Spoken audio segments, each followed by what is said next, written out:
Assalamualaikum warahmatullahi wabarakatuh. Sahabat Naiko Islam, Bismillahirrahmanirrahim. Salawat serta salam kita curahkan kepada junjungan kita Nabi besar Muhammad sallallahu alaihi wasallam. Inilah tingkat ikhlas menurut Syekh Nawawi Banten. Sudah menjadi maklum bahwa ikhlas merupakan satu syarat diterimanya amal ibadah seseorang. Tanpa keikhlasan, sebaik apapun amal yang dilakukan oleh seorang mukmin tak akan dinilai di sisi Allah Subhanahu wa taala. Di dalam kitab At-Tarifat karya Ali Al-Jurjani disebutkan bahwa ikhlas adalah engkau tidak mencari orang yang menyaksikan amalmu selain Allah. Ikhlas juga diartikan membersihkan amal dari berbagai kotoran. Ali Al-Jurjani At-Tarifat Darul Kutub Al-Ilmiyah 1983 halaman 14. Dalam berbagai kesempatan kajian ilmiah, Profesor Dr. M. Qurai Shihab seringkali memberikan satu gambaran tentang ikhlas dengan sebuah gelas yang penuh dengan air putih. Tak ada sedikit pun yang ada di dalam gelas itu selain murni air putih belaka, tanpa tercampur apapun. Itulah yang disebut dengan ikhlas. Seseorang melakukan satu amalan hanya karena Allah semata. Tak ada satupun motivasi lain yang mencampurinya. Tak ada harapan surga, tak ada keinginan enaknya hidup di dunia. Semua murni karena menghamba kepada Allah saja.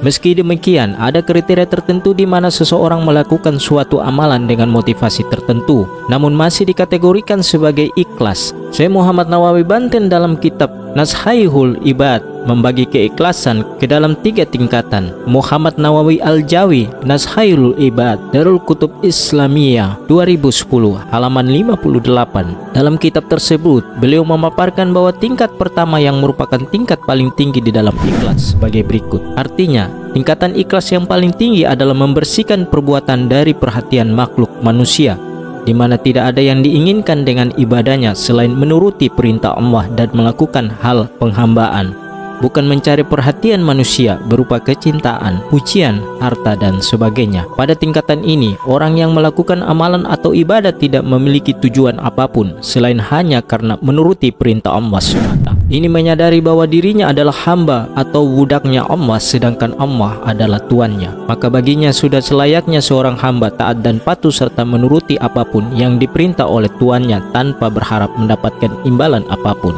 Orang yang beramal dengan keikhlasan tingkat ini sama sekali tak berpikir olehnya balasan atas amalnya itu, pun ia tak peduli apa kelak di akhirat Allah akan memasukkannya ke dalam surga atau neraka. Ia hanya berharap ridho dari Allah Subhanahu wa taala. Adapun tingkat keikhlasan yang kedua, Syekh Nawawi menurutkan lebih lanjut. Artinya, tingkat keikhlasan yang kedua adalah melakukan perbuatan karena Allah agar diberi bagian-bagian akhirat seperti dijauhkan dari siksa api neraka dan dimasukkan ke dalam surga dan menikmati berbagai macam kelezatannya. Pada tingkatan kedua ini, orang beramal melakukan amalan karena Allah, namun di balik itu ia memiliki keinginan agar dengan ibadahnya kelak di akhirat ia akan mendapatkan pahala yang besar dari Allah. Ia beribadah dengan harapan kelak di hari kiamat terselamat dari berbagai keadaannya yang mengerikan, terlindungi dari panas yang menyengat, dimudahkan hisabnya, hingga pada akhirnya ia tidak dimasukkan ke dalam api neraka, tapi sebaliknya Allah berkenan memasukkannya ke dalam surga sehingga ia menikmati berbagai fasilitas